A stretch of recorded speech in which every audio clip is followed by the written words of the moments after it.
Well, after a lot of technical difficulties, we are live from the New Haven Public Library. My name's Isaac, and I work here in the reference department. I'm here with my colleague Rory, a reference librarian, who's joining us from home, and we're joined by Joan Cavanagh. And I just want to introduce Joan briefly. She is an archivist, historical researcher, writer, and longtime peace and justice activist who has lived in New Haven since, I believe, 1977. Correct. Correct. She Yeah. was director of the Greater New Haven Labor History Association from 2001 to 2016. And we're very lucky to have her here today to discuss her book, Our Community at Winchester, the City and Its Workers of New Haven's Gun Factory. We're also hoping to be joined later in the hour by Greg Gauthier, who worked at the Winchester factory for many, many years. And he was a leader in the Union, the local 609, during a very major strike in 1979.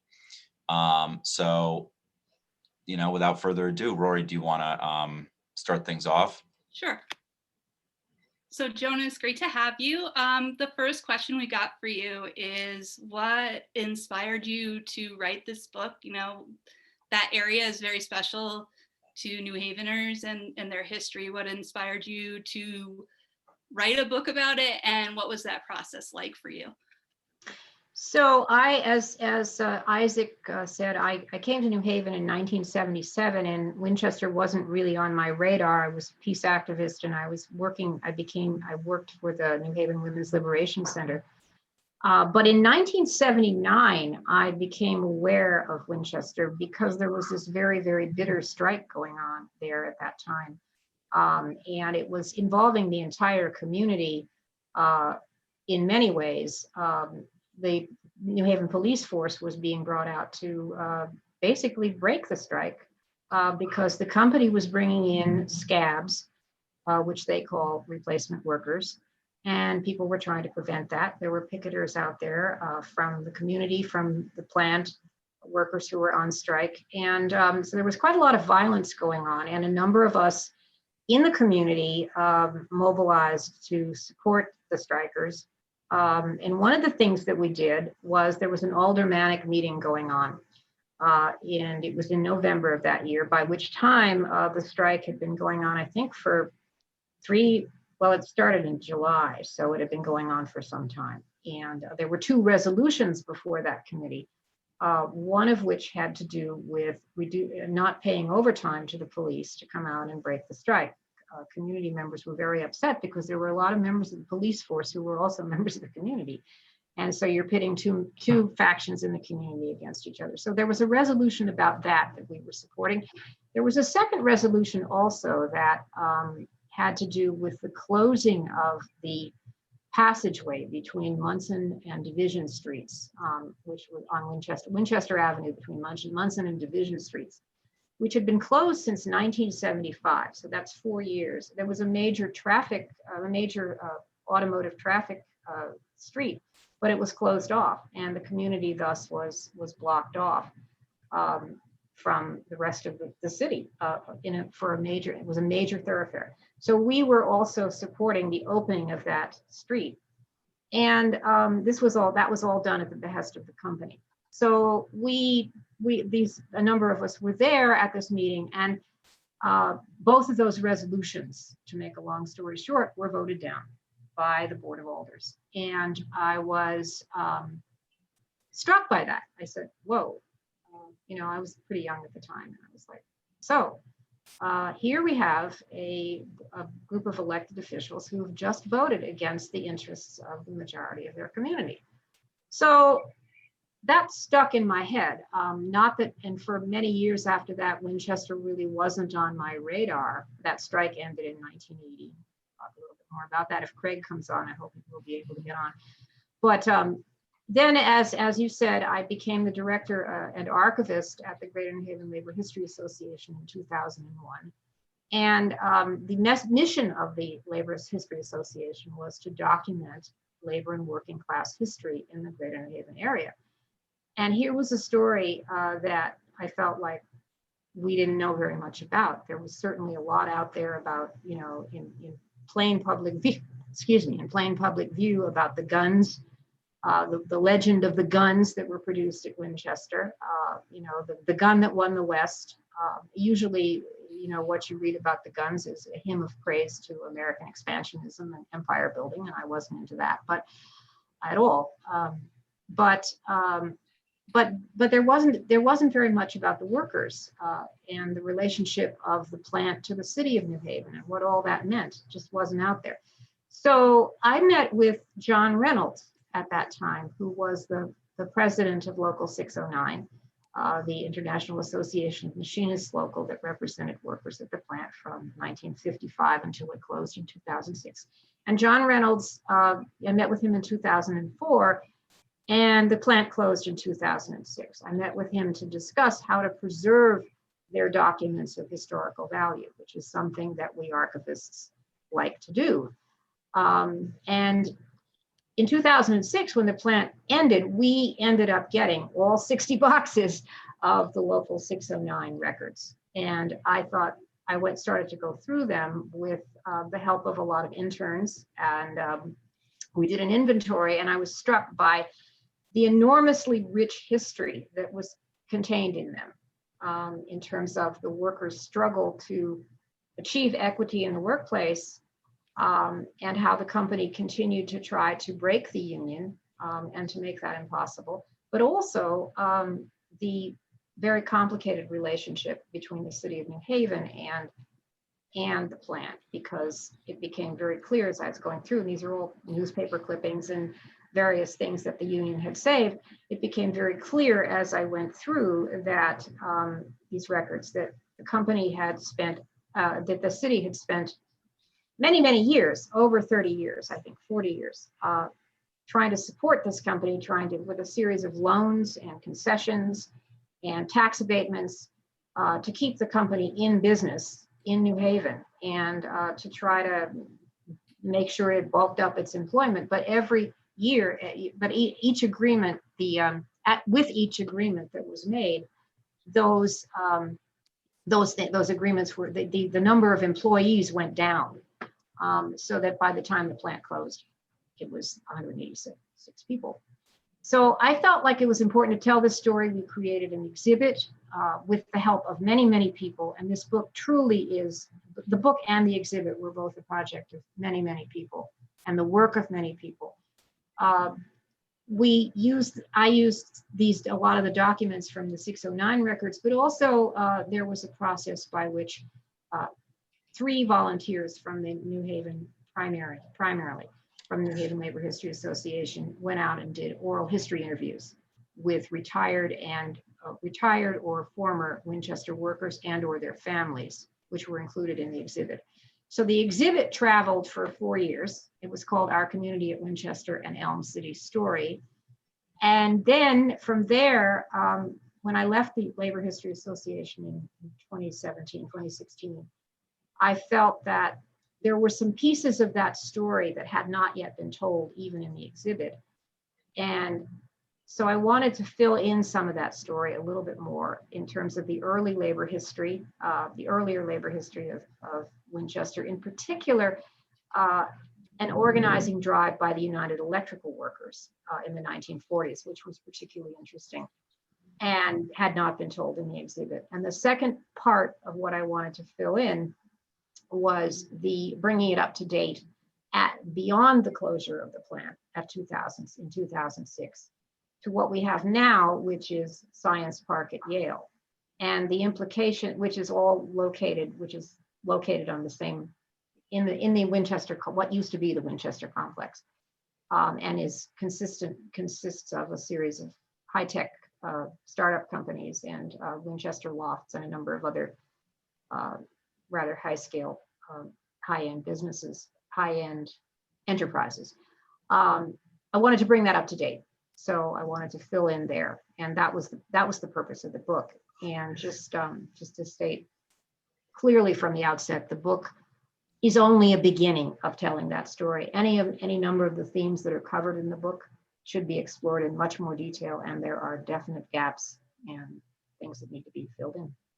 Well, that's a really terrific intro for us.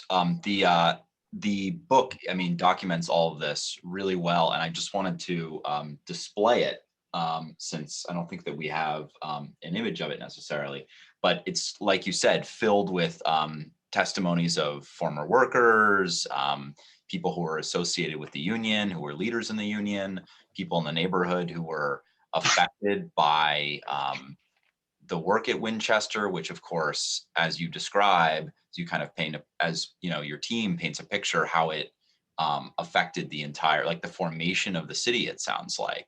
I guess there's a lot of places to go with this, but I also just wanted to show that our city historian, I mean our the city historian librarian pulled out this Winchester Life magazine, and there's a number of magazines from the company that we have here at the library in the historical area.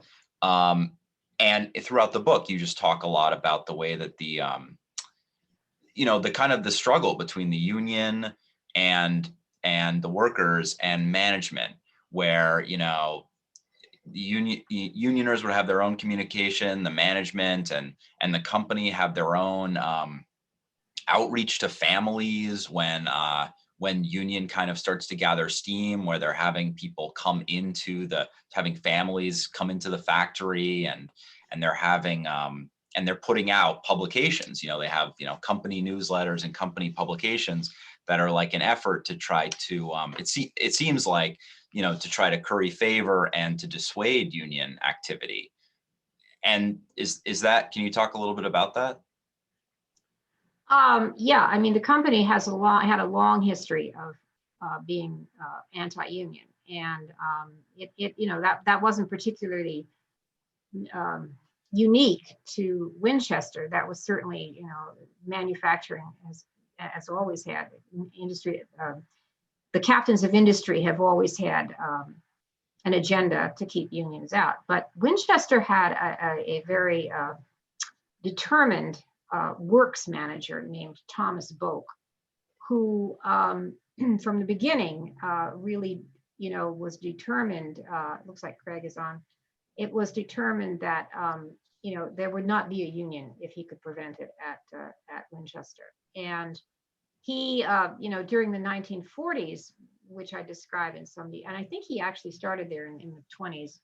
I might be wrong, but he was there until 1949, and he had a tremendous imprint on the whole process, by which first there was no union. He was determined to keep the union out, and then when his predecessors came in the 1950s, they accepted the union, but then they embarked on a course of trying to break it. And so there was one of the things I talk about. You have to realize, I felt like this was a whole story in contrasts. The whole book is a story in contrasts. And for me, there were two big ones that stood out. And one of them had to do with the product that was being produced. The guns. And the fact that the guns from the beginning were making a huge amount of profit for the first the Winchester family, and then the Olin Corporation, which bought out from the Winchester family in 1931. They were making a huge amount of profit for people, for those corporate leaders, but that wasn't really trickling down to the workers, except for the fact that on the other side of that was a tremendous amount of pride and sense of community that was developed among the workforce. And so you have that contrast for me. It was like the company understood that, yeah, the money was in the guns. They actually did make other products. They made for some amount of time. When gun sales flagged, they made everything from refrigerators to clocks and watches and refrigerators, I think I said that, and other hardware, and they were actually pretty good at doing it, from what the testimony we got. But unfortunately, that did not translate into a widespread effort at the product diversification. So the guns continued to be the main thing, but you also have, but alongside that, you have this tremendous pride in craftsmanship that workers evinced. And one of the most poignant interviews is, I think, the first one that we do in the book, which was conducted by Dorothy Johnson and her sister Lula White, the late Lula White, was with Mr. Lawrence Young, the late Lawrence Young, who was a woodworker. And he came, he was a skilled woodworker, and he came to Winchester in 1943. He and his cousin were the first Black woodworkers hired at Winchester. And he made his own tools. He was a finisher for the guns. He showed us all of the marvelous tools that he had made in his basement. And he spoke about, you know, how he came from Arkansas. So he was from the Deep South. And he spoke about how the opportunities there, he would never have had this opportunity because the racism there was just so blatant. Now you turn that around, however, and he was he was pleased to have lived his life in such a way that he could support his family using his craft, which was as a woodworker. And I underscore that because it was as a woodworker, not a gun maker, but a woodworker. I mean, he was a gun maker, but it was the woodworking craft that was so important to him. And he also acknowledged, however, as did all of the other workers that we talked to and their families, the racism that existed there. And the fact that even though it was lucky he was a skilled woodworker, because he would have never gotten the training. The white workers were, very opposed to training Black workers. And that's a theme that goes through the book.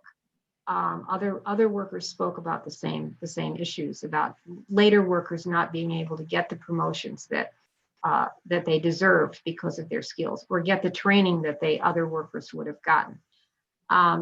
So it was very contradictory. And throughout the book, workers spoke about the fact that they had a sense of community. They had a sense of, this is a neighborhood that's employed here. A lot of our neighbors work here. A lot of our family works here. There was a lot of families who came in. A lot of people who came in who were because a family member or more family were members, or a number of family members worked there. So there was that sense of, there was this real sense of community, and yet on the other hand, you had this repressive management that was made it impossible to, or made it very difficult to organize.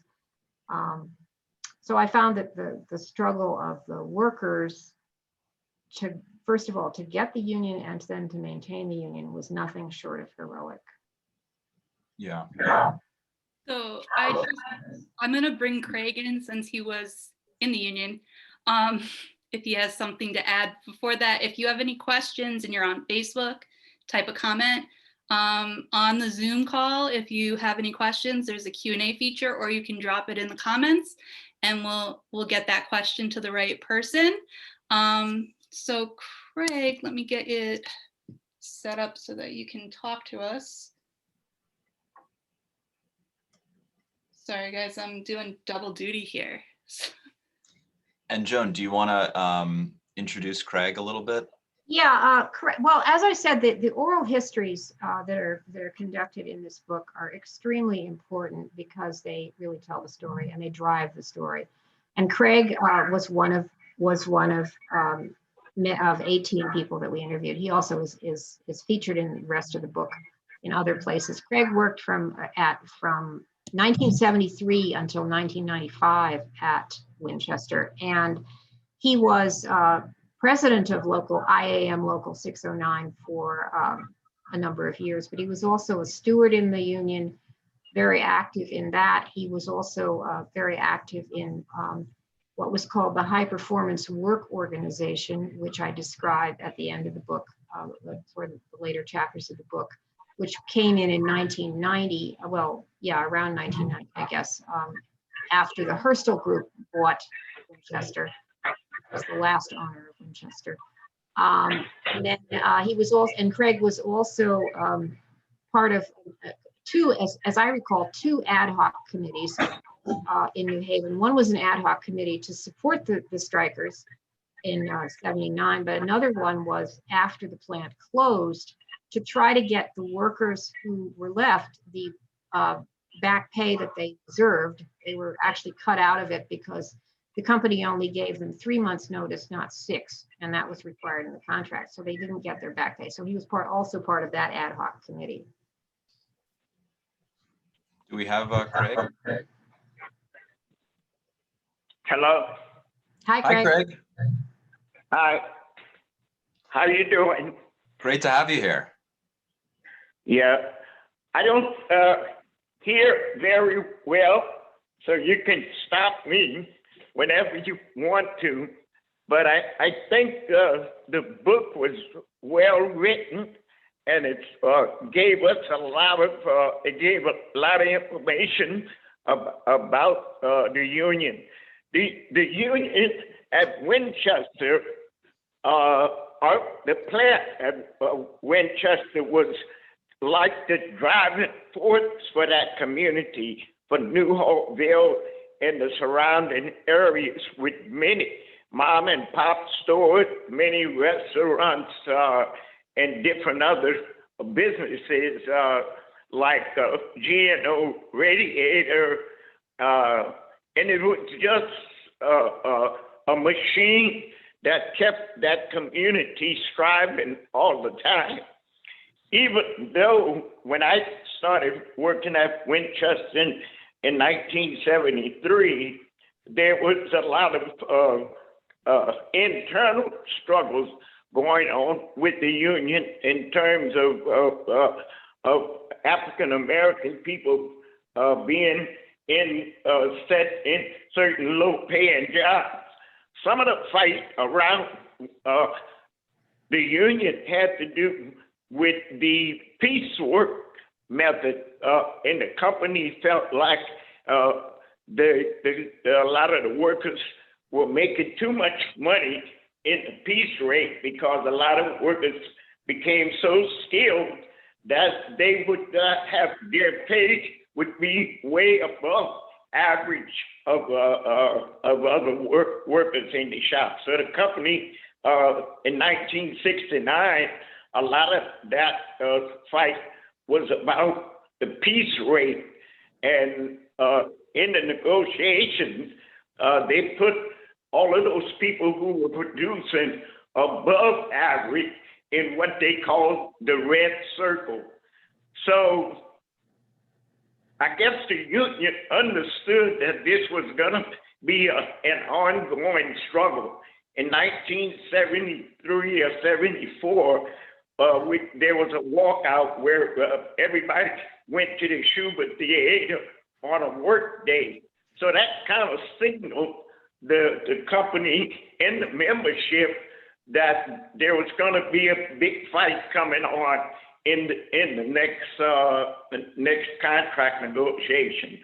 Of course, in 1979, that's when all of those issues around red circle people, around production rates and et cetera, was put on the table.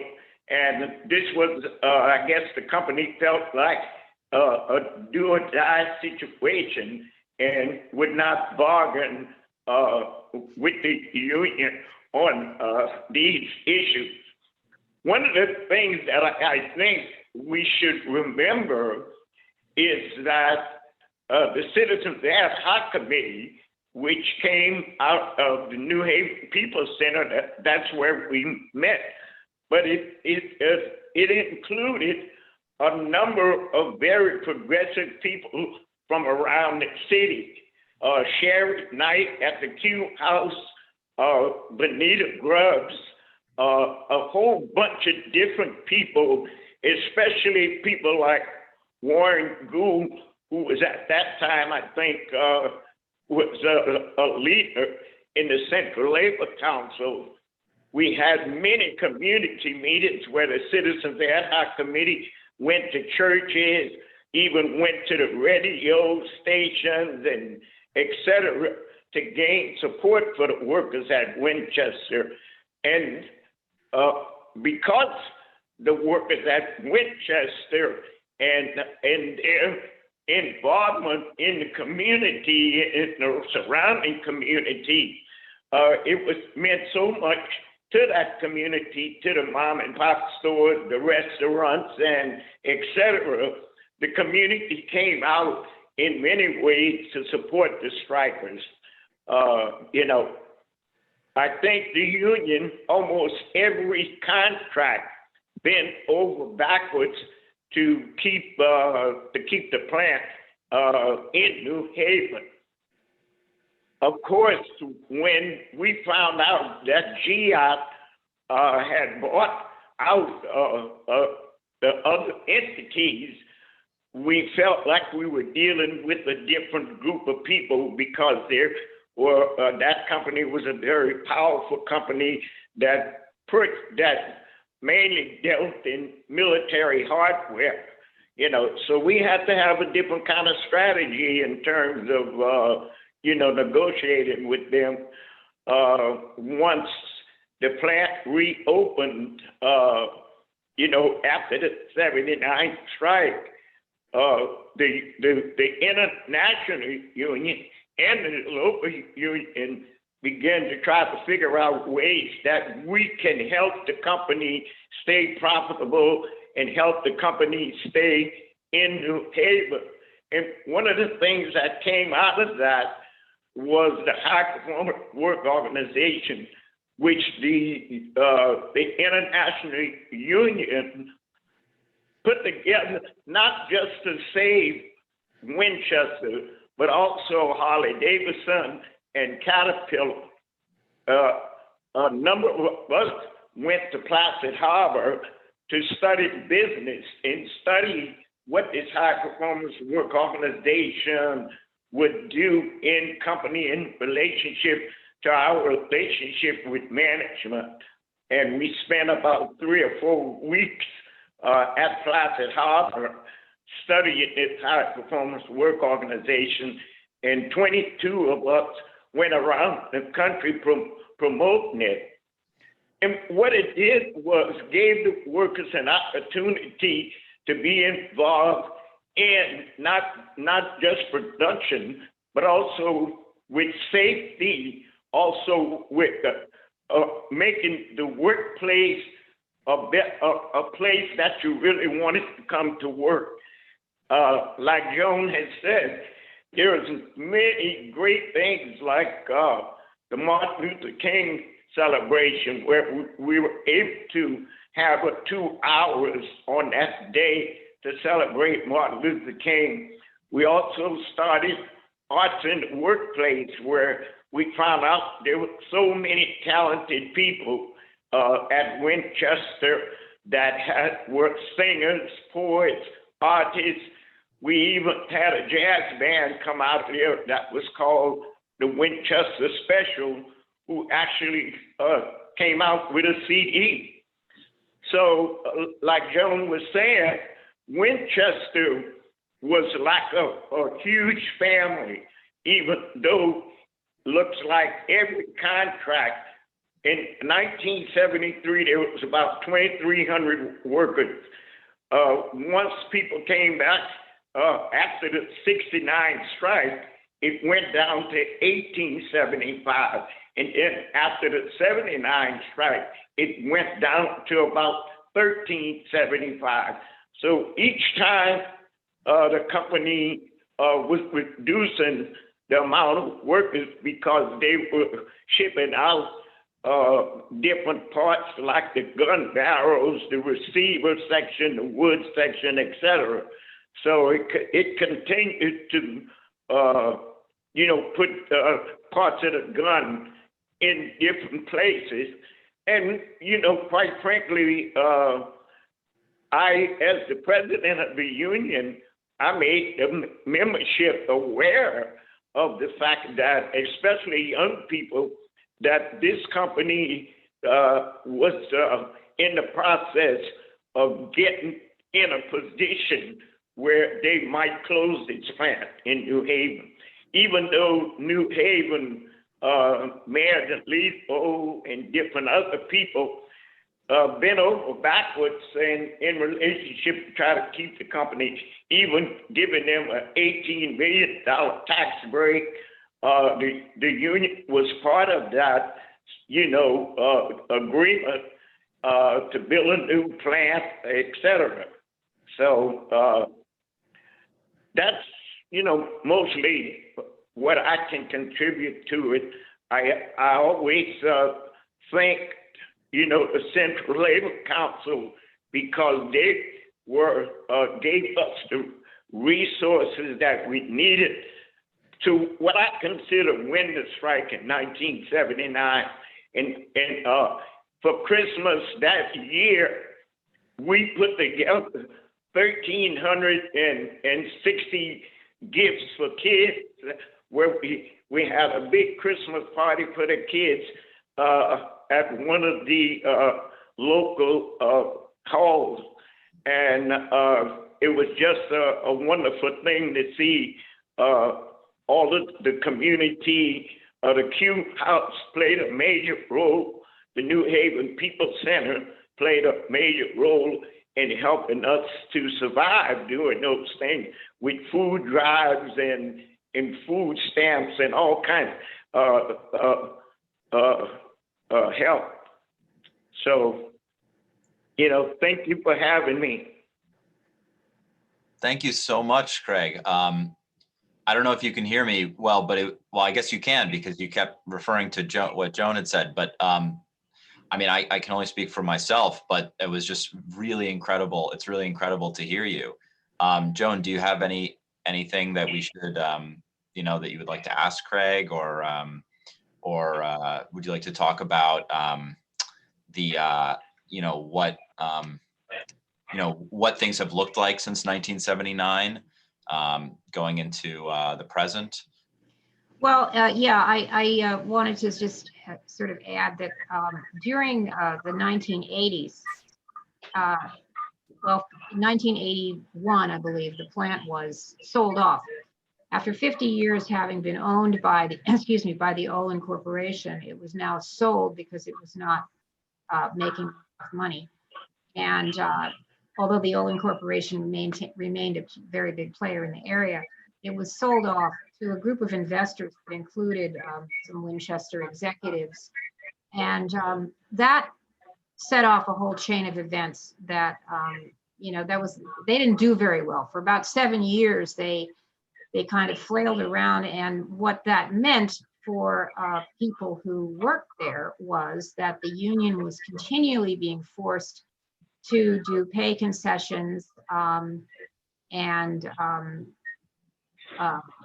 in fact, I think even pay givebacks, but definitely making concessions about pay raises, not getting, delaying pay raises, and enduring repeated layoffs. And at that same time as this was going on, the city of New Haven was coming in with all of these more loans and more tax abatements and tax incentives and blah, blah, blah. And it just was a repeated pattern. And in fact, I refer to it in the book as the repetitive company strategy, because it was basically, they're going to plead poor, and then the city's going to come in and do some rescue work, and the workers are going to give up more and more. And that was recounted by a number of the workers that did the oral histories with us, the givebacks that they had to endure. And then in 1987, it was bought by another group of investors, part of which I think 44% ownership was the Herstal Group, which was, as Craig said, a subsidiary of GIAT through their Browning America subsidiary. They bought this, and then it was taken over in 1990 by this international corporation. But the pattern of loans and givebacks and tax abatements just continued right on up to the end of the plant. The plant closed in 2006. And again, in 2000, there was another abrogation of the employment numbers. They had planned to keep, they were supposed to keep employment at 400 or above. It went down to 348. The loan was renegotiated. And I believe that they also did some prorated tax abatements after that. And then once that was, clearly they were, the union, the plant was going down, it was going to close.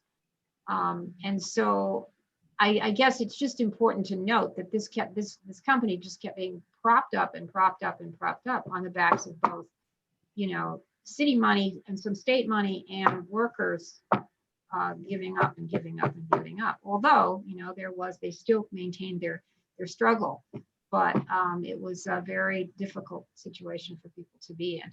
And then, of course, in 2006, the plant closes. Now you have this other entity, called the Science Park Development Corporation, which was formed in 1981 and it was a partnership supposed to be a partnership between the City of New Haven, the Olin Corporation, and Yale University. And the idea, and I wanted to actually get to read their mission statement because it's kind of interesting. I should say now, so now we have Science Park at Yale, as I said in the beginning, which is in the complex where Winchester was. And the Science Park at Yale, the at Yale part was tagged on at the end. It was tagged on in 2000, year 2000. And 2002. It was proclaimed by the then president of Yale University who was Richard Levin, who proclaimed that science, part of the success of the Science Park at Yale is going to be the at Yale part. He basically said that. And he also said that this would be a renaissance for the people of New Haven and the New Hallville-Dixwell community. Well, my question is, a renaissance for whom? We have the Dixwell, we have Science Park at Yale. It now exists, as I said, in that complex. There have been a number of ins and outs of startup companies in that area. People, startup companies going in and going out. A lot of the biotech startup companies in that area, in Science Park at Yale, are, they are outgrowths of research by graduate students and professors at Yale. There's something called the Office of Cooperative Research at Yale, which helps people, professors and graduate students, researchers at Yale, to commercialize their work. Now, I have nothing against biotech. We certainly need research in this time. We certainly have seen how much we need that in the year of this pandemic. But the point is, what exactly is this doing for the community at the New Hallville-Dixwell community? Not much. On top of that, because they're not employed there. I mean, I wanted to read the mission statement because it's the mission statement of the Science Park Development Corporation is as follows. Complete the redevelopment of Science Park and its environs for the purpose of increasing employment in the city of New Haven in general and the Dixwell and New Hallville neighborhoods in particular, increasing the tax base of the city of New Haven, attracting research and technological enterprises to the city of New Haven, and to the extent compatible with the foregoing, increasing the variety of housing in Science Park and its environs. Well, it's an interesting statement, but what that means is, well, how is this being played out? Well, we've got Winchester Lofts, which is a high-priced luxury apartment building, which follows in the tradition of what's going on all over the country, repurposing old factory buildings to make them into these luxury apartments. We've seen that in a number of places in New Haven. There are more in the works. Winchester Lofts is one of them. It occupies a portion of the old entrance building to Winchester. And the prices that I give in the book are 2019 prices. So I'm sure I know they've gone up since then because it's been pointed out to me that, wow, they're not. But they're about $3,000 for a larger apartment. Now that's not affordable housing. And there are some, I think there's about 57 quote unquote affordable units within that building. I find the term affordable to be a great term on one level, but also kind of insulting because it implies that, well, you know, really that's charity. Well, affordable housing should not be charity. Affordable housing is what we all need. And even though it's very expensive. I'm beg pardon? Yes, that's correct. Yes, that is correct. What does affordable mean? That's correct. Joan, I'm so glad you're bringing this up. So I worked the last 5 years. I was working at the Stetson branch in Dixwell, and I know from experience, having developed relationships with people in that community, that it's not doing much for the people who live in that neighborhood. But also that the Lofts, like that apartment area is so beautiful, but I know from experience, like, because I live in an apartment that's technically affordable housing, and I pay like $1,200 a month. So Exactly. That's not affordable. Like No. that's not affordable at all. And also the income requirements for the affordable housing that I live in is like not what someone who, you know, like you shouldn't have to be making like at least 30 grand or whatever a year to qualify for affordable housing. Like it should be much lower, and the rent should be much lower. So I'm glad that you're bringing up these points. We had a question from a participant that kind of relates to what you're talking about. So I just want to get it out there and see if you can comment on that.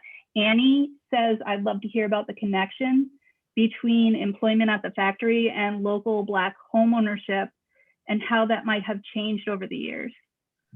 And this is one of the many themes that I really feel should be explored in depth. It's not in the book, it's not in my knowledge base, but I certainly would say that you know, there was Black home ownership was facilitated by manufacturing jobs, good, decent manufacturing jobs. It's not being facilitated now at all. And I can't, you know, I would definitely feel like that is something I have a whole, you know, I got about a list of 10 things that should be explored much further. And I can't comment intelligently on that, but it's a really important question. And that's definitely one of the issues that needs to be looked at further. I would hope that each of the issues in this book that's raised would suggest another book or another paper or something for people who are, you know, interested in this, student or anybody else. This was really an attempt to paint with a very broad brush the picture of what is going on, or what you know, the story of workers. But I would love to see you know, that explored further. There are other issues that should be explored further too, including the impact of the cleanup. There was a tremendous amount of you know, cleanup that needed to be done. And still does, from what I understand. They've gotten some brownfield grants, but I don't know where that stands now. But I know that the New Hallville community was impacted by the stuff that was at Winchester, and the cleanup has been, you know, it has had a particular impact on that that book. I mean, on that area. I just was looking at a chat comment. This is distracting. But I'm sorry. So this cleanup needs to be looked at. The other thing that we didn't talk about here, and I'm going a little bit far afield, but there was this place called United Nuclear that existed, and it was owned by Olin. It was part of Olin, not part of Winchester, but it was contiguous to Winchester, and very top secret work going on there. I only introduced this a little bit in the book, but it had an impact on the area, and the cleanup on that has never been really described to me in any way that I can, you know, really talk about. I don't know what the impact of that would be, but that needs to also be looked at. I think a whole book could be written about that. They actually left. They ceased production in 1976, but they continued to. There was still work going on there, and I don't know what in terms of cleanup. And that they were making nuclear reactor cores for the nuclear submarines that were being produced in Groton. And they moved up to Montville in 76. They moved all of their operation to Montville in 76. So that's another theme that really, another piece of the story that needs to be looked at. And I would love to know, I'd love some answers as to where that stands as well. We have another question for you, Joan, from the chat. After the plant closed, was it difficult to track down the former Winchester workers to interview? And did you find a lot of people stayed in New Haven after the plant closed, or that they left? Yeah, but nice question. The oral history interviews are really the work of Dorothy Johnson, who was then a vice president of who is now the vice president of the Labor History Association, long-term board member, and her sister, the late Lula White, who I think would be familiar to local people because she was active in the community, and she was also a former freedom rider from the 1960s, the freedom rides in the 1960s, the bus. Right. Anyway, she was a retired teacher and an activist. So those two women really did that work, and they had a lot of entree into the community because they lived in the area. Dorothy lives in New Hallville. They grew up in the area. Their father worked at Winchester. He was a machinist, and they had a lot of contacts among people in the area that they were able to reach out to.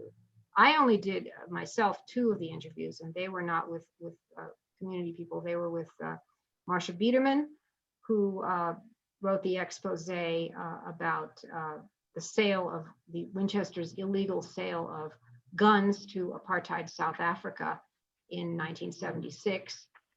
So I had talked with her. She was a temporary employee who wrote about that for the then New Haven Advocate. And then I also talked with Senator Martin Looney, whose father was one of the organizers who attempted to help get the union, the local 609 union in the 1950s. So, but the other interviews were really lined up by Dorothy and Lula, and to some degree, Mary Johnson, the late Mary Johnson, also a New Haven activist, who was actually her former husband was the second president of Local 609. So they had a lot of contacts in the community. As to whether some people, yes, some people did leave. I wouldn't say a huge number of people left, but at least from the small pool of people that we interviewed. Remember, there are only 18 oral history interviews here, and you could interview hundreds and hundreds and hundreds and hundreds of people, and you still wouldn't get every story because it was a huge employer. And the more I've talked to people, just people I happen to know about the book, the more I've learned. Oh yeah, my uncle worked there, my father worked there, my so there's it's a very small selection of people that we interviewed, but a very rich selection, I think, in terms of Dorothy and Lula's contacts in particular. We're approaching 1 o'clock. I do have a question I really wanted to ask. So you had mentioned in the book a little bit of your inner conflict, being a peace activist, but also supporting the union, the strikers for their rights. So I was just wondering if you could expand a little bit on that. Like, what was that like for you? I know when we first found out we would be doing this program, I'm very against guns personally. So I was like, oh, I don't want to read a whole book about guns, but this is a people's story, which I was happy to find out. So I was just curious about how that felt for you. I know you talked about it a bit, but if you could expand on it a little bit. Yeah, I mean, as a peace activist, and a pacifist, I don't like the idea of guns, period. But I also am a worker and have been a worker all my life. I'm a working class person. When I came to New Haven, before I started working at the New Haven Women's Center, I was working a variety of jobs, and they were all non-union. And one of them was, weirdly enough, at Perry's Sausage, which for a vegetarian was pretty weird. But and that's, I don't think I don't know if they still exist. I don't think so. But there were a number of jobs like that I did. And I had no illusions about how bad it was not to have a union. And as a worker, there is no way that you could not support people who were struggling heroically to achieve not only union representation, but to continue pushing to get equitable treatment in the workplace across all races, classes of workers, and ages of workers. And that's what I saw in that struggle. Not that, oh, this is a gun factory, so we can't support these people. You had to. They were part of the community. It was a huge, I found it contradictory in some ways, but I also found their struggle to be absolutely heroic. And so there was no, yes, there was some conflict, but not really having to do with, wishing that there had been more, and this cuts across all, not just Winchester, but there had been more impetus for serious diversification of production. They could have done that. Winchester could have done that at any point. Those people had those skills. But as I said, the money was in the big guns. The big money was in the guns. And that's always been the way it is. I mean, if you look at the way the munitions industry control, or the defense industry controls the state of Connecticut, we are the second largest per capita defense contracting state in the nation. And, it's bipartisan. Every one of our representatives and senators votes for these contracts to electric boat, General Dynamics electric boat. They just got a $740 billion contract in October to do 2 more Trident submarines, not Trident submarines, but the next generation of submarines. And this is in the year of a pandemic. So that the munitions industry has always had an outsized control of our state and our nation. But those workers deserve, they deserve an equitable workplace, period. Well, before we do finish, I just want to say, I want to thank you, Joan, and Craig, so much for joining us.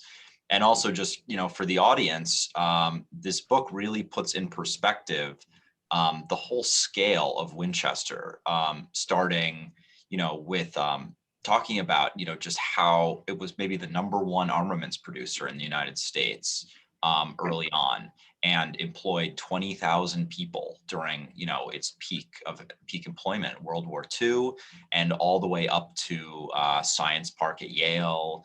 And, them kind of now having, like you talked about, biotech, pharmaceutical type of research startups, and I think it was called Hire One, which was a sort of. And we talk about that in the book. Talk about that, yeah. And just, and you can, and it really paints both an economic and sociological and cultural picture of New Haven, this very central part of it.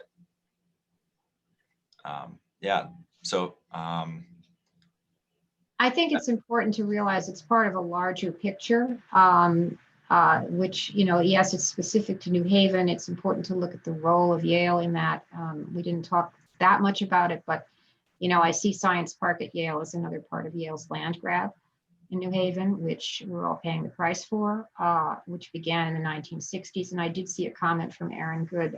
Yes, if you want to read Neil Proto's book about Bartiamati, there's a lot in there about how in the 1960s, Yale participated, and not only participated, but drove a lot of the disastrous redevelopment projects in New Haven, and that threw people out of their communities. And the same thing is going on now, and I think it's important to bring it forward. But this is also a picture that's happening all over the country. We are not being, people are being priced out of their communities. And it's as a result of, well, we call it gentrification, and that term is used quite a bit, but it's a very serious problem, and we're all suffering from it. And we're all suffering from the fact that unions are being, increasingly fewer and fewer union jobs out there. Unions have been crushed. We are, you know, and people are not being educated about the importance of labor history, about the importance of unions, about why they existed and why they came to exist in the first place. We need that education. People need to understand that we have to keep struggling for these rights. They don't get given to us, and they're being eroded and eroded and eroded. So it's part of a bigger picture. That's what I'm saying, and I'm hoping that our story is important because it's about New Haven, but it's also it's a national picture. Very well said. Thank you so much. Thank you. Well, Rory, should we close up? Yep. So thank you, Joan, and also Craig for joining us. If you enjoyed this, we have another one next week. Isaac will be doing with Gerald Horn. What book are you discussing? I'm trying to remember. He has a new book called about settler colonialism in the 16th century. So he's a historian, and it's I should let him tell his story. But yeah. You should definitely tune in if you're available.